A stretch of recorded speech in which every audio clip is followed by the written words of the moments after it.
하나님 말씀 보겠습니다. 창세기 41장 46절에서 57절 말씀. 구약 65쪽. 창세기 41장 46절에서 57절 말씀. 우리 함께 교독하시겠습니다. 46절 제가 먼저 읽습니다. 요셉이 애굽 왕 바로 앞에 설 때에 30세라. 그가 바로 앞을 떠나 애굽 온 땅을 순찰하니 요셉이 애굽 땅에 있는 그 7년 곡물을 거두고 각 성에 저장하되 각 성읍 주위의 밭에 곡물을 그 성읍 중에 쌓아두매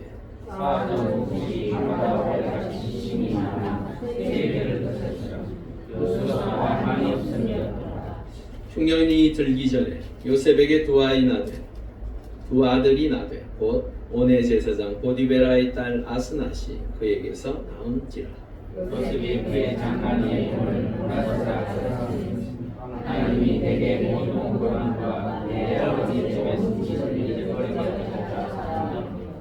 차남의 이름은 에브라임이라 하였으니 하나님이 나를 내가 수고한 땅에서 번성하게 하셨다 함이었더라. 요셉의 말과 같이 7해 흉년이 들기 시작하며 각국에는 기근이 있으나 애굽 온 땅에는 먹을 것이 있더니 애굽 땅이 굶주림에 백성이 바로를 예배드리며 양식을 받는다. 바로가 모든 백성에게 요셉에게 가서 그가 그에게 이르는 대로 하라.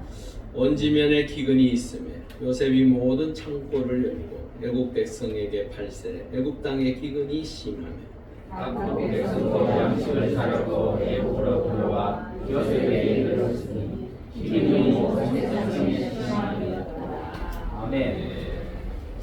우리 전자로 인사하시죠. 한주 평안하셨습니까? 잘 지내셨습니까?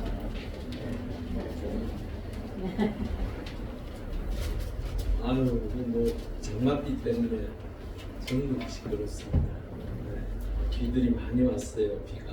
우리는 그나마 좀 들어와서 다행입니다. 날씨가 조금은 선선해졌죠. 그런데 좀 있으면 태양빛이 장렬한 7월이 다가오고 있습니다. 풍년과 이 흉년, 우리가 생각해 볼 때 풍년은 어떤 느낌입니까? 내 마음이 풍년이 우리하고 가까이 와 닿아집니까? 그렇지 않죠. 그렇지만 이 풍년이라는 이 말만 들어도 왠지 모르게 풍성해지는 것 같고 넉넉해지는 것 같고 또한 이 풍년을 통해서 무엇인가가 나한테 더 좋은 일이 생길 것 같은 그런 느낌이 납니다. 근데 흉년은 어떻습니까? 왠지 모르게 사람을 위축되게 하고 힘들게 하고 어렵게 만드는 그런 것이 있습니다. 여러분, 우리의 삶의 자리에도 풍년과 같이 하나님의 은혜가 넘쳐 내 삶에 무엇이든지 풍성하여지고 내 마음이 넉넉해지고 또한 기쁨이 있는 시기가 있는가 하면 흉년과 같이 내 마음이 답답하고 힘들고 잃어버린 그것에 대한 아쉬움과 부족함에 대한 왠지 모르게 위축되어진 그러한 것이 있을 것입니다. 우리가 이 요셉을 통하여 하나님께서 역사하신 그 말씀을 통하여 애굽을 풍성케 하셨던 그 은혜가 또한 애굽에게 불어닥치는 7년의 대흉년 속에서도 하나님께서 그 한 사람을 통하여 요셉을 통하여 건지시고 하나님의 계획하심을 통하여 이루어 가신 그 은혜가 우리에게 있기를 바랍니다.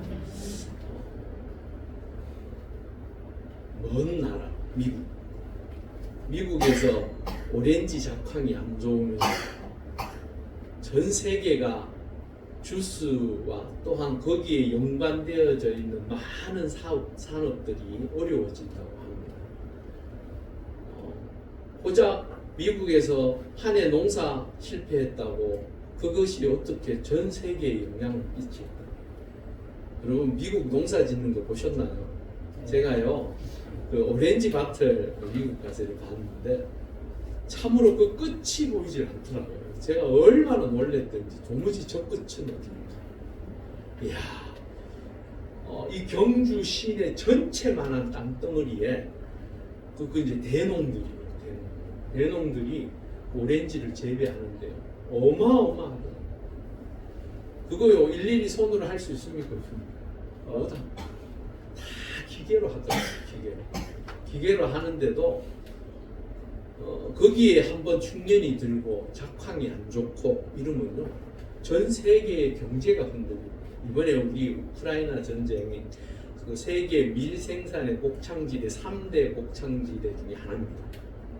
우크라이나에서 생산되어지는 그 밀 농사는요 세계적 그 유럽을 먹인다고 할 만큼 대단한 곡창지대입니다. 그런데 이 근본 전쟁으로 인하여 상당히 상황이 안 좋대요. 그렇죠. 전쟁이 일어나고 내가 잘못하면 죽을 수 있는데 그 밭에 나가서 일할 수 있겠습니까? 내가 일했다고 해서 그걸 먹을 수 있겠습니까? 그러니까 피난 당하고 피난 가고 또한 그 농사 짓는 것에 관심이 없고 이러다 보니까 지금 유럽이요 원래 그 후반부터 시작해서 식량에 직격탄을 맞을 수 있다 이 말이 지금 공공연하게 떠들고 있습니다. 지금 밀 가격은요 천정부지로 지금 오르고 있습니다. 그 밀을 최고 많이 생산하는 데가 또 어디일까요? 미국입니다. 모두가 지금 초긴장 상태예요. 여러분 먹는 거 별것 아닌 것 같죠? 우리 이 밭에요 호박이 많이 열려 있습니다. 생각나시면 한번 뒤집어 보셨다가 마음에 들면 따가셔도 됩니다.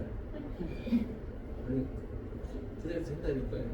우리 신정호 권사님이 열심히 심어놔가지고 아주 잘 자라고 이 토지가 여기 별로 안 좋았어요. 근데 거름을 주고 잘 갖고 놨더니 얼마나 많은 열매들이 저도 아침에 몇 개 따왔습니다.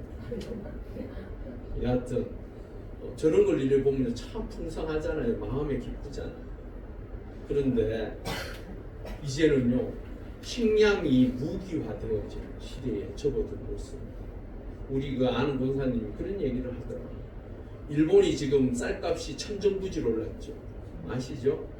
일본이 오죽했으면 한국에 쌀 좀 팔으라고 그렇게 말하겠습니다. 그런데요 그 일이 머지않게 않다고 한국도 10년 안에 그런 시대에 올 수 있다. 왜 그런 줄 아십니까? 농사 짓는 사람들이 점점 없어져요. 그리고 지금 현 세대에 농사 짓는 60대, 70대 사람들이 이제는 10년 뒤면 일을 못해요.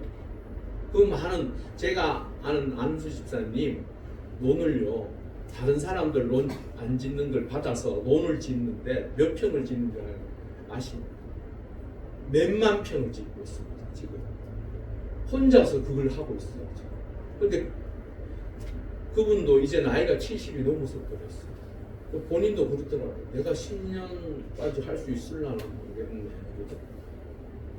그만큼요 우리나라도요 이 식량 이 풍년이라는 걸요 우리가 요즘 태풍이 별로 올라오질 않아서 상당히 풍년을 매년 맞이하고 있습니다. 근데 그 풍년에 안 느껴지죠? 안 느껴지실 거예요. 왜? 마트 가서 사 먹으면 되니까. 돈 주고 사 먹으면 되고 이 그 쌀 가격이 우리나라는 상당히 싼 편입니다. 그러니까 별로 그렇게 부담이 없어요. 사실 서민들조차도 쌀 사 먹는 게 별로 그렇게 부담이 없어요. 그런데요 10년 뒤에는 다르다고 해요. 정부에서요 그 농을 짓지 않으니까 버려놓을 수 없잖아요. 그래서 농지를 사들이는 거예요. 사들여 가지고요 전용시키는 거예요. 어디로요? 특화되어진 작물들을 전용시켜서 젊은 사람들을 찾고 도시에서 힘들어서 어려워하는 그들을 시골로 보내는 거예요. 그래서 많은 돈들을 지원해주고 그래서 거기서 일할 수 있도록 만들어요. 근데 농사지으러 들어갑니까? 아닙니다. 특화된 작물들. 예전에 뭐 한참 아로니아 아시죠? 아로니아 좋다고 막 소문이 나고 그 많은 사람들이 구입한다 그러니까 너도 나도 없이 다 아로니아 하다가 폭삭 망한 거 아시죠? 우리나라는 이런 계획들을 좀 잘 세워서 젊은 세대들이나 이 나이 먹어서 이제 10년 뒤에 맞이할 그러한 정책들을 잘 세워야 될 것 같아요. 참으로 답답한 모습. 그런데 오늘요, 지금으로부터 이거 몇 년 전 얘기입니다. 대략 한 3,500년 전 얘기. 그 3,500년 전에 하나님께서 지혜를 주신 그 요셉이란 한 사람을 통하여 그 흉년을 대비한 하나님의 은혜로 말미암아 지혜롭게 준비한 모습을 오늘 성경 본문은 이야기합니다. 여러분, 우리의 삶의 자리에 먹고 마시는 것이 별것 아니라 할지라도 주기도문에 기록되어진 것 같이 우리의 먹고 마심은 하나님의 뜻에 의해서 이루어지는 줄 믿습니다. 여러분, 아무리 먹고 싶어도 먹지 못하는 사람들 있어요. 어떤 여자분 보니까 그 침팬치를 집에서 하고, 침팬치를 왜 집에서 키우는지 이해를 못해요. 키우다가 공격을 받으니까 친구를 불렀어요. 친구를 불렀더니만 그 친구가 문 열고 들어오는 그 순간에 이 침팬치가 달려들어서 얼굴을 물어 뜯어버려요. 이 얼굴 전체가 없어집니다. 근데 사람이 살았어. 참, 사람 생명이라는 게 무섭대요. 그래서 이거 재건 수술 있죠. 재건 수술을 지금 10년째 하고 있는데 이제 드디어 얼굴을 사진으로 보여줬는데 눈 하나 보이고 코 보이고 입 보이는 이 보인다라는 건 우리의 정상적인 것을 이야기합니다. 눈도요 뜯겨가지고요 시력이 다 이게 인공 유리로 넣었다고. 오른쪽 눈을 뜨고 저는 처음에 눈은 살아있네 이랬더니 그게 아니더라고요. 거기에다 유리알을 넣어가지고 또 사람 눈 뜬 것처럼. 그런 사람도요 희망을 가지고 소망을 가지고 자기가 살아야겠다는 의지를 가지고 계속적으로 도전하고 감각이 없대요. 코하고 입하고 당연히 없겠지요. 이식을 했으니까. 근데 이게 어느 순간부터 돌아오더라고요. 그래서 그 희망을 보고 지금 열심을 다하고 최선을 다해서 산다. 여러분, 풍년의 시절이 오는 때가 있는가 하면 풍년과 같이 어렵고 힘든 때가 올 때도 있습니다. 그럴 때에 모든 것을 상실해버린 이 여인이 그래도 희망을 가지고 소망을 가지고 자신의 삶의 자리에서 몸부림치면서 살려고 하는 그 모습과 같이 여러분도 하나님의 백성이잖아요. 주의 자녀잖아요. 때로는 어려움이 오고 힘든 상황이 오지만 그 하나님 앞에 맡겨두고 기도함으로 소망을 가지고 나아가실 수 있기를 주의 이름으로 축원합니다. 오늘 본문의 46절에서 47절에 보니까요 풍년이 임하였다라고 말하고 있습니다. 차고 넘치는 풍년이 임하였다라고 이야기하고 있습니다. 그런데 중요한 것은 이 풍년은 요셉에 의해서 주어진 것입니까? 누구에 의해서 주어진 것입니까? 바로 하나님께서 주신 것입니다. 하나님께서 그를 통하여 그 애국 땅에 풍년을 주셨어요. 여러분, 이 풍년이라는 건요 단지 이집트 애국을 보면요 이 삼각지대가 있어요. 거기는 비옥한 비옥한. 그런데 중요한 것은 오늘 이 풍년은 단지 그 지역만 풍년이 든 게 아니고 애국 전역에 풍년이 든 거예요. 이게 가능합니까? 불가능합니까? 사실은 불가능할 정도로 어려운 거예요. 왜? 이집트가 그 삼각주에서만 기름지고 옥토가 되어져 있지만 다른 데는요 거의 다가 사막이에요. 사막. 그러기에 작물을 심어서 풍년을 맞는다 이거는 기대할 수가 없어요. 사실 아주 자그마한 거 조그만 거 그 지형에 맞는 특성화된 것 아니고는 뿌린다고 해서 열매를 거둘 수 있는 게 아니에요. 그런데 하나님께서 이 요셉을 통하여 꿈을 해석해 하시고 그것을 이루시고자 하나님의 은혜가 임하는 것을 보게 됩니다. 여러분들 우리가요 때로는 살면서 징조가 있는 꿈들이 있지. 그러한 꿈들을 소망을 가지고 기도하며 우리의 삶의 자리에 하나님의 역사하심을 기대하며 그 꿈을 가지고 하나님의 뜻을 이루어지는 놀라운 은혜의 역사를 누리실 수 있기를 바랍니다. 아멘. 이사야 30장 23절을 한번 읽어보겠습니다. 내가 땅에 뿌린 종자에게 주께서 비를 주사 땅이 먹을 것을 내며 곡식이 풍성하고 기름지게 하실 것이며 그날에 내 가축이 강한 목장에서 먹을 것이며. 예. 하나님의 은혜가 임하고 하나님께서 때를 따라 비를 주시면 그곳에서 우리의 상상을 뛰어넘는 놀라운 하나님의 복이 임하는 줄 믿습니다. 열매 맺는 것 하나님께서 허락하시면 이삭이요 농사를 폈는데 그 해에 몇 배를 거뒀다고요? 100배. 같은 땅입니다. 같은 땅에서 100배를 거두었고 자, 작년보다 100배를 거두었고 이게 말이 됩니까 안 됩니까? 사실은 불가능한 거예요. 맞죠? 같은 면적에서 나오는데 아무리 풍년이 들었다 해도 보통 2배, 3배 정도겠지 100배는 이루어질 수 없어요. 그것은 무엇을 이야기합니까? 하나님께서 하시고자 하시면 100배가 문제겠습니까? 하나님께서 여러분들과 함께 하시면 여러분들의 수고를 통하여 100배, 1000배, 10,000배로 채워주실 줄 믿습니다. 아멘. 그 이야기를 하는 거예요. 사람들이요. 그 면적당 100배라 그러니까 한번 해보자고 해서 걸음을 주고 좋게 만들어도 아무리 해봐도 100배가 나오질 않는 거예요. 그러니까 하는 소리가 뭐예요? 상징적인 것이라고 이야기를 합니다. 하나님께 모르겠습니다. 저는 상징적일 수도 있겠지만 하나님께서 하시오면 100배가 문제겠습니까? 그 안에 1000배도 거둘 수 있으리라 믿습니다. 이거 좀 이제 부담스러우신가 보네. 아멘. 여러분 하나님이 하시는데 여러분들을 창조하시고 여러분들의 모든 인생사 합업을 주관하시고 그분이 하시는데 왜 못하시겠습니까? 그게 바로 믿음입니다. 여러분 믿음은요 가능한 것을 바라보고 믿는 게 아니에요. 맞죠? 믿음은요 가능한 것을 바라보고 믿는 거는 그게 실질적인 믿음이 아니에요. 예수 그리스도로 말미암아 우리는 영원한 생명을 얻고 구원함을 얻고 죽었다가 부활하는 그 영광의 자리에 이를 것을 믿는 것 객관적으로 가능합니까? 불가능합니까?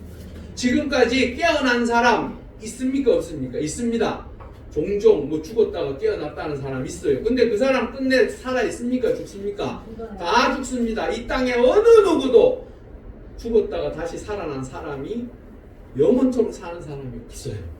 그런데 중요한 것은 주 예수 그리스도를 믿는 하나님의 자녀는 그 믿음을 통하여 영원한 생명을 얻는다라고 성경은 말하고 있어요. 그게 바로 믿음입니다. 이룰 수 없는 것을 바라고 소망하고 기대할 때에 하나님의 능력과 은혜의 역사가 임하는 것, 그게 바로 믿음. 그 믿음을 가지고 사실 수 있기를 바랍니다. 아멘. 그 믿음을 통하여 이러한 풍년, 넉넉함을 있을 때 우리는요 그렇게 고백하기가 쉽습니까? 어렵습니까? 내가 넉넉해지고 부해지고 잘 되어질 때는 아멘 소리가 절로 나오지요. 기쁨이 얼굴에서 기뻐하라는 그 말만 말 안 해도 돼요. 그냥 얼굴에 기뻐서만 난리예요. 그런데요 그렇지 않은데도 하나님의 은혜를 찬양하고 하나님께 영광 돌리는 사람이 있습니다. 우리 고린도전서 15장 10절을 읽어보겠습니다. 그러나 내가 받은 것은 하나님의 은혜로 내게 주신 그의 은혜가 헛되지 아니하여 내가 모든 사도보다 더 많이 수고하였으나 내가 한 것이 아니요 오직 나와 함께 하신 하나님의 은혜로라. 아니 이 바울을 잘 아는 사람들, 예수를 모르는 사람들은 바울을 향해서 그랬을 거예요. 저게 미쳤나 그랬을 거예요. 자기 한 지금 행색이 꼬라지가 얼마나 막 여러분 사람이요 40에 하나 감한 매를 5번씩이나 당하고 나면 사람이 살아있다는 게 기적이에요. 사실 그렇게 막고 힘들고 고통스러운 삶의 현장에서 주눅들고 힘들고 지쳐서 못 일어날 것 같은 그 사람이 지금 이 얘기를 하는 거예요. 내가 이렇게 산 것은 나의 나된 것은 하나님의 은혜라. 옆에서 누가 들으면 아유 꼬라지나 좀 보고 얘기해라. 아마 그럴 수도 있을 거예요. 하지만 바울은 너무나도 잘 알고 있습니다. 내 육신이 이 땅에서 비록 연약하고 보잘것없고 죽어 문드러져 사라질지라도 내 하나님의 은혜로 나에게 맡겨진 사명 최선을 다해 감당하였기에 나에게는 반드시 무엇이 있을 것이라, 상급이 있을 것이라는 확신을 가지고 있었습니다. 그는 또한 예수 그리스도로 말미암아 내가 영원한 생명을 얻었고 부활의 그 감격 가운데에 내가 누릴 것은 어마어마한 것을 알고 있었습니다. 그러기에 그는 기꺼이 나는 비록 연약해 보이고 보잘것없다 할지라도 내가 여기에 서서 지금까지 나를 이끄시고 나에게 능력을 주시고 행하게 하신 이가 바로 하나님이심을 고백하며 그 은혜를 이야기하고 있습니다. 여러분, 우리의 삶의 자리에서도 내가 잘 될 때만 하나님을 찬양하고 내가 형통할 때만 하나님을 바라보는 게 아니라 어렵고 고통스럽고 힘들 때에 내 주 여호와 하나님을 찾아보고 그분을 의지하면 하나님의 놀라운 은혜의 역사가 우리 가운데 임할 줄 믿습니다. 아멘. 그 믿음을 가지고 사십시오. 그리고 난 다음에 48절에서 49절에 보니까요, 얼마나 풍년이 대단했는지 7년 동안 쌓아둘 곳이 없을 만큼 어마어마하게 뭐라고 표현되어 있습니까? 바다 모래같이 심히 많았다라고 표현했어요. 얼마나 많았는지 이거 셀 수 없을 만큼 풍성하게 모였다. 그런데요, 중요한 것은 이것을 7년 동안 이렇게 모으게끔 하신 이유가 어디에 있습니까? 바로 그렇죠, 흉년을 대비해서, 고난을 대비해서 하나님께서 준비케 하시는 것을 보게 됩니다. 전도서 9장 12절 우리 한번 읽어볼까요? 분명히 사람은 자기의 시기도 알지 못하나니. 우리의 시기를 알 수 있답니까? 모른다는 일입니까? 우리의 한 시간 앞에 일을 알 수 없다라는 얘기죠. 한 시간 앞이 뭡니까? 우리의 인생의 길은 사실은 살아가면서 앞에가 뭐 어떻게 변하고 어떻게 되어질지 알지 못합니다. 특히나 시편 103편 15절을 한번 읽어볼게요. 인생은 그날이 풀과 같으며 그 영화가 들의 꽃과 같도다. 인생은 누굽니까? 우리잖아요. 우리의 그날 날들은 풀과 같고, 풀은요 한순간에 사라졌다, 한순간에 나타났다, 없어지고, 그런 인생을 우리는 살고 있다. 보잘것없는 인생이라는 거예요. 특히나 들의 꽃, 장미가 얼마 전만 해도 얼마나 허드러지게 멋있게 폈습니다. 우리 교회도 앞에 들어오는데 분홍색 장미가 그 겹장미라는 그런 건가요? 하여튼 간에 뭐 어마어마하게 달리더만 지금은 초라하기가 이루 말할 수 없습니다. 너무 우리 집에도 보면 그 주인어른이 그 장미를 심어놨는데 장미가 집 이 대문 이쪽으로 하고 막 허드러지게 폈어요. 그거 볼 때는 이쁘다 이러다가 어느 날 새벽기도 갔다 오고 뚝 쳐다보니 하나도 없는 거예요. 언제 다 떨어졌어. 근데 그 모습이 별 볼 일 없더라고. 여러분, 우리 인생 같습니다. 여러분들보다 더 많이 가진들 뭐하며 여러분들보다 더 많이 배우고 더 많은 힘을 가지고 있으면 뭐 하겠습니까? 죽으면 오죽했으면 나 죽으면 손을 밖으로 끄집어 내놓으라고 이야기한 사람도 있지 않습니까? 누굽니까? 알렉산더. 그 전 유럽을 호령했던 그 알렉산더 대왕, 그렇게 허무하게 자신이 갈 때는 아무것도 아니라는 걸 세상 사람들에게 보여줬어요. 그런데 중요한 건 우리는요, 소망이 있습니다. 우리는 하나님의 은혜로 영원한 나라가 있고 갈 곳이 있습니다. 하나님께서 영접해 주실 그 나라가 있기에 우리의 삶은 기쁘고 감사로 충만한 삶인 줄 믿습니다. 그러기에 김한란 박사는 뭐라고 했습니까? 자기 죽어서 관 나갈 때 어떻게 하라고요? 못 들을 것이었습니다. 영광의 찬양을 올려드리라고 했어요. 영광의 찬양. 장성국 틀지 말고 내가 이제 천국으로 입성하니까 하나님의 은혜가 영광된 그 나라에 내 가기 때문에. 또 김한란 박사 우리나라 여성 첫 번째 박사 아닙니까? 유아여대 총장도 하셨고 뭐 조금 다른 조금 그런 것도 있어요. 일제시대 때 그런 이야기도 없지 않아 있지만 그것보다도 한 여인이 그 시대에 박사가 되고 대학 총장이 되고 또한 모든 이들에게 예수 그리스도를 전하는 것 얼마나 귀한 것입니까? 그런데 사람들이 얼마나 그분을 존경하고 사랑했지 않았겠습니까? 그런데 자기 갈 때 울지 마라. 영원하고 복된 그곳으로 간다. 여러분들은 착한 양으로 나를 보내달라고 이야기했다. 여러분, 우리의 인생은 사실 별거 없습니다. 그렇지만 내 삶의 자리에 어려움이 오고 힘든 상황이 올지도 두려워하지 마십시오. 하나님은 하나님의 은혜 가운데 우리를 지키시고 함께 하시는 분이신 줄 믿습니다. 아멘. 그 고난은요, 나를 넘어뜨리고 나를 깨뜨리고 내가 주저앉게끔 만드는 것 같습니다. 그런데 요셉은 어땠습니까? 요셉은요, 엄청난 고난을 3번이나 겪었어요. 첫 번째, 형들로부터 버림받았습니다. 형들이요, 그냥 버린 정도가 아니에요. 죽이려고 하다가 그나마 조금 생각해서 노예로 팔아먹어 버렸습니다. 그 노예 생활이 얼마나 힘들었겠어요. 여러분들 그냥 우리가 글로 읽으니까 노예였는가 보다 이래 생각하고 뭐 가정 총무가 되었는가 보다 이래 생각할지 모르지만 그렇지 않아요. 노예 생활이라는 게 누구의 눈치를 봐야 합니까? 주인의 눈치를 봐야죠. 내한테 자유가 있습니까? 없습니까? 없습니다. 나는 오로지 주인의 말에 순종해야 되고 주인의 뜻에 따라서 살아가야 되는 게 노예예요.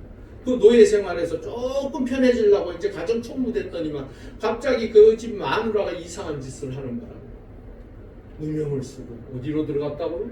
누명 쓰는 거 여러분, 사람이 뭐 그런 여자들 다 그렇지 뭐 누명 쓰면 어쩔 수 아니요. 여러분, 누명 쓰면요 고통스럽습니다. 아픕니다. 정말로 힘듭니다. 그걸 겪어보지 않은 사람들. 그런데요, 그것으로 끝난 게 아니었습니다. 간 곳이 어디라고요? 감옥. 하나님을 향해서 원망할 만합니까? 안 합니까? 원망할 만도 한데 요셉 입에서는 그 단 한마디도 안 해요. 근데 하나님께서 요셉을 통하여 이 고난 가운데서 하나님의 사람으로 만들어가고 또한 애국 총리의 자리에 이르기까지 그에게 지식과 상문과 또한 정치적인 상황과 문화를 알게 하셨더라는 거예요. 그러기에 시편 119편 71편을 읽어보겠습니다. 고난당한 것이 내게 유익이다. 이런 말이야 내가 주의 윤례를 배웠나이다. 아멘. 이거 누구의 고백일까요? 하나님의 은혜 가운데 주의 백성들이 비록 고난당하고 아픔을 겪고 힘들어하지만 그것을 통하여 주의 율례를 배우게. 주의 율례라는 게 무엇입니까? 하나님의 뜻입니다. 하나님께서 무엇을 원하시고 하나님께서 어떠한 길로 가게 하시는지 그것을 알게 되었다라는 거예요. 여러분, 고난 속에서 주저앉아서 슬퍼하고 괴로워하고 포기하는 인생이 아니라 하나님의 은혜 가운데 그 고난을 통하여 하나님의 거룩한 뜻을 따라 살아갈 수 있는 주의 백성, 주의 자녀로 바뀌실 수 있기를 바랍니다. 아멘. 그러기에 다윗은 34편 19절에 이렇게 말했습니다. 우리 한번 읽어보겠습니다. 의인은 고난이 많으나 여호와께서 그의 모든 고난에서 건지시는 아멘. 하나님께서 그 고난 가운데 있는 하나님의 자녀들의 부르짖음과 간구와 기도를 통하여 건져내실 줄 믿습니다. 아멘. 그 믿음의 역사가 우리 모두에게 있기를 바랍니다. 그러고 난 다음에 흉년이 들기 전에 참 하나님께서 이것까지도 배려하시더라고요. 저는 요셉을 보면서 너무 놀랐어요. 사실은 50절에서 52절에 보면 그 두 아들에 대한 이야기를 하고 있어요. 그리고 난 이후에 어떤 일이 벌어졌습니까? 흉년이 들기 시작해요. 흉년이 든다라는 것은 무엇입니까? 아픔이고 고통이고 힘든 거예요. 그런데 그 가운데 총리가 되어진 요셉이 두 아들을 낳았다고 막 기뻐하고 즐거워하고 행복하면 됩니까? 안 됩니까? 그래도 되지요. 총리인데 집에서 몰래 좋아하고 날뛰고 그래도 되지요. 그렇지만 총리까지 된 사람은 나라를 걱정하고 나라를 위해서 지금 한시가 급하잖아요. 흉년이 들어서 이제 그 7년, 여러분 그 앞에 당했던 풍년의 7년은요 사실은 그건요 이 흉년이 들이닥치면서부터 모든 이들의 머릿속에서 잊어버릴 만큼 엄청난 흉년이 들이닥치는 거예요. 흉년이 들이닥쳐서 그들이 먹고 사는 문제가 한순간에, 그러기에 옛날에는 나라에 기근이 들고 그 다음에 비가 오지 않아서 힘들어지고 하면 누구 탓합니까? 임금. 나라님 탓했지 않습니까? 그래서 임금은 어떻게 합니까? 어떻게 하든지 비 오게 해달라고 별짓을 다 합니다. 그런 총리의 자리에 있는 이 요셉을 하나님께서 어떻게 하셨다고요? 배려하셨다. 저는 그게 느껴지더라고요. 하나님께서 그 고난 가운데 있는 백성들을 바라볼 때 안타까워야 되잖아요. 총리가 그래 내가 풍년이 들 때 열심히 준비해 놨으니까 이제 너희들한테 요거 팔아서 너희 땅들 내가 접수하고 너희들 삶은 내 거야. 내가 알아서 하겠다는 그런 마음으로 총리하면 됩니까? 안 됩니까? 나라를 다스리고 나라를 이끌어가는 사람들은 그런 생각을 하는 게 아니에요. 백성을 바라볼 때 안타깝게 여기고 불쌍히 여기고 그들이 처해 있는 상황 속에서 그들을 어떻게 하면 건져낼까 이런 생각을 해야지. 내 것을 챙기고 내 것을 가지기 위해서 야 이거 기회다 이런 마음 가져서는 안 되잖아요. 요셉도 그런 사람이었어요. 그 백성들을 바라볼 때 안타깝게 여기고 그들에게 나누어지는 그 모습이 오늘 나옵니다. 그런데 중요한 것은 하나님은 그 이전에 미리 그에게 기쁨을 주셨습니다. 성경에는 이 자녀에 대한 평가를 어떻게 하고 있는지 한번 읽어볼게요. 시편 127편 3절에서 5절 읽어보겠습니다. 보라 자식들은 여호와의 기업이요 해의 열매는 그의 상급이로다. 젊은 자의 자식은 장사의 순이요 화살 같으니 이것이 그의 화살통에 가득한 자는 복되었다. 그들이 성문에서 그들의 원수와 반판할 때 수치를 당하지 아니하리로다. 아멘. 뭐 다른 거 다 필요 없고 5절 끝 5절 중간에 뭐라고요? 그 자식들은 복이라는 거예요. 복이라는 하나님께서 그 애굽의 종으로 팔려왔던 그 요셉에게 바로 하나님께서 허락한 복이 임하였다. 우리 인생의 길에 있어서 하나님께서 우리에게 우리의 삶의 자리자리마다 하나님께서 허락하신 그 복을 누리며 사실 수 있기를 바랍니다. 아멘. 그 장남 이름을요 뭐라고 했냐면요 므낫세라고 했습니다. 므낫세. 무엇을 잊게 했다고요? 우리 그 51절 중간 부분부터 보세요. 내 모든 고난과 내 아버지의 온 집의 집 일을 잊게 하셨다. 지워버리셨다. 그 요셉도 밤에 이렇게 누워서 바로 고뇌에서 바로 자면 좋겠는데 그러지 뭐 않을 때마다 누워 있으면 그때 이 생각이 날까요? 안 날까요? 나겠지. 왜 안 나겠습니까? 그 형제들로부터 버림받았던 자식 또한 그 누명을 쓰고 감옥에 갇혀서 팔불로 쳐야 됐던 그 요셉 입장에서 얼마나 그 과거가 힘들고 어려웠겠습니까? 그런데 하나님께서 이 장난을 통하여 나를 그 고난과 아픔의 기억들을 지워버리십니다. 그리고 차남의 이름은 에브라임입니다. 무슨 뜻입니까? 52절 뒤에 보면 나와 있어요. 하나님이 나를 내가 수고한 땅에서 번성하게 하셨다 하면 하나님께서는 그 고난당한 자들이 하나님 앞에 나와 기도하고 그 하나님의 뜻을 찾으며 내 삶의 자리를 그분께 드리고 나아갈 때에 우리의 삶의 자리에 전보다 더 크고 아름다운 것으로 풍성케 하실 줄 믿습니다. 아멘. 그러기에 신명기 7장 9절 우리 한번 읽어보겠습니다. 그런즉 너는 알라 오직 내 하나님 여호와는 하나님이시여 신실하신 하나님이시라. 그를 사랑하고 그의 계명을 지키는 자에게 천대까지 그의 언약을 이행하시며 인애를 베푸시되. 아멘. 이 말씀이 여러분들의 삶에 참다운 은혜가 되고 기쁨이 되실 수 있기를 바랍니다. 아멘. 두 아들을 통하여 그들에게 하나님께서 복을 채워 주시는데 그 약속하셨던 그 말씀대로 그에게 허락하셨어요. 천대까지. 천대까지라는 의미가 뭘까요? 영원토록 하나님의 말씀에 순종하고 함께하는 그 하나님을 사랑하는 자들을 영원토록 사랑하고 그 언약을 지키신다고 말씀합니다. 그리고 난 다음에 53절에서 57절에 어떤 내용이 나옵니까? 53절에서 57절에 보면 이제 풍년이 끝나고 이제 기근이 시작되어서 각국에서 다 힘들어합니다. 그 가운데에 백성들이 바로에게 나와서 부르짖습니다. 우리를 살려달라. 우리를 어떻게 하든지 살려달라. 왜? 그 백성들은 이 바로를 통하여 그 쌀을 모아두고 곡간을 채웠던 걸 알고 있지 않습니까? 그러기에 이제는 그것을 달라라고 이야기합니다. 그걸 우리한테 어떻게 하든지 주시든지 팔든지 해달라고 지금 아우성. 그때에 바로가 이렇게 이야기를 해요. 애굽 모든 백성에게 이르되 55절에 보세요. 모든 백성에게 이르되 요셉에게 가서 그가 너희에게 이르는 대로 하라.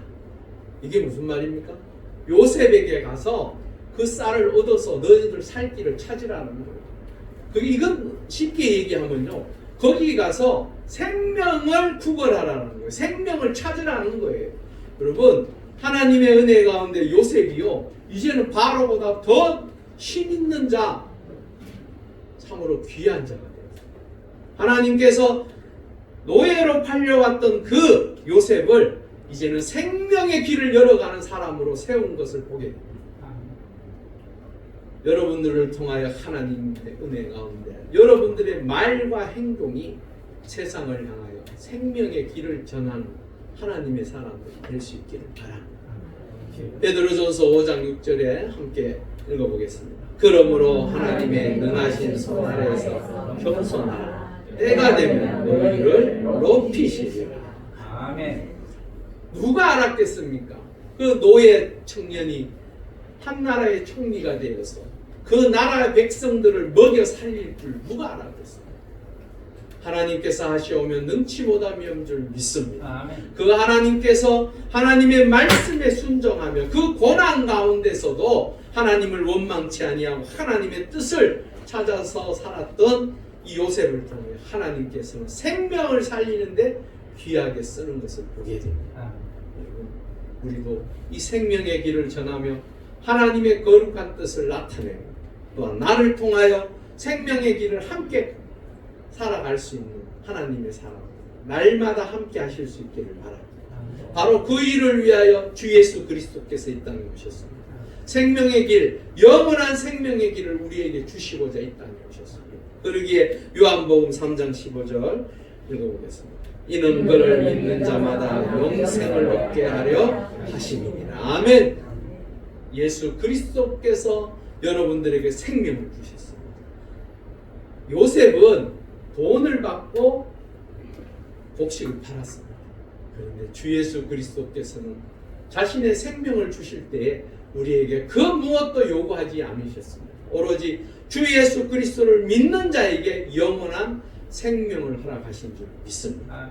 우리도 주 예수 그리스도께서 내가 곧 길이요 진리요 생명이라고 하신 그 말씀을 따라 많은 영혼들에게 그 생명의 길을 전하고 함께 할 수 있는 그 은혜의 역사 이번 한 주 우리에게 있기를 주의 이름으로 축원합니다.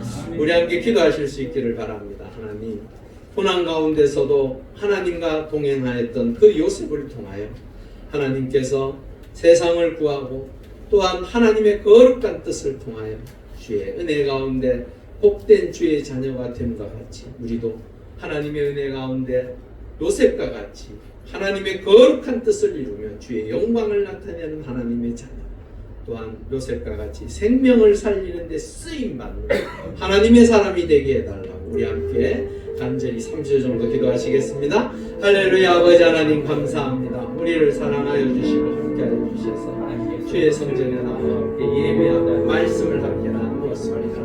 아버지 하나님 간절히 기도하옵기는 이 요셉은 참으로 많은 시간 동안 고난 가운데 있으면서도 하나님의 뜻을 찾고 하나님의 뜻 가운데 삶으로 인하여 참으로 하나님께서 저를 통하여 놀라운 역사를 이루어 가심을 보았습니다. 우리도 요셉과 같이 하나님 은혜 가운데 고난 가운데서도 하나님을 찾고 그 하나님을 향하여 기도할 때 그 은혜의 역사를 누리는 주의 자녀 되게 하시고 특별히 아버지 하나님 생명을 살리는 그 일을 우리도 감당할 수 있도록 도와주시옵소서. 할렐루야. 아버지 하나님 감사합니다. 노예로 팔려온 그 청년이 이제 총리가 되어서 애굽 온 백성들을 살리는 일에 쓰임받게 됨을 보게 됩니다. 하나님, 다윗의 고백과 같이 고난이 나에게 유익이 됨을 우리가 다시 한번 깨닫게 하시고 그 고난 가운데서 믿음을 지키고 신앙을 지켜서 하나님의 거룩한 뜻을 이루어가는 주의 자녀, 우리의 입술을 통하여 생명을 전하는 놀라운 은혜의 역사가 있게 하여 주시옵소서. 사함을 걸고 예수님의 이름으로 간절히 기도 올려옵나이다. 아멘.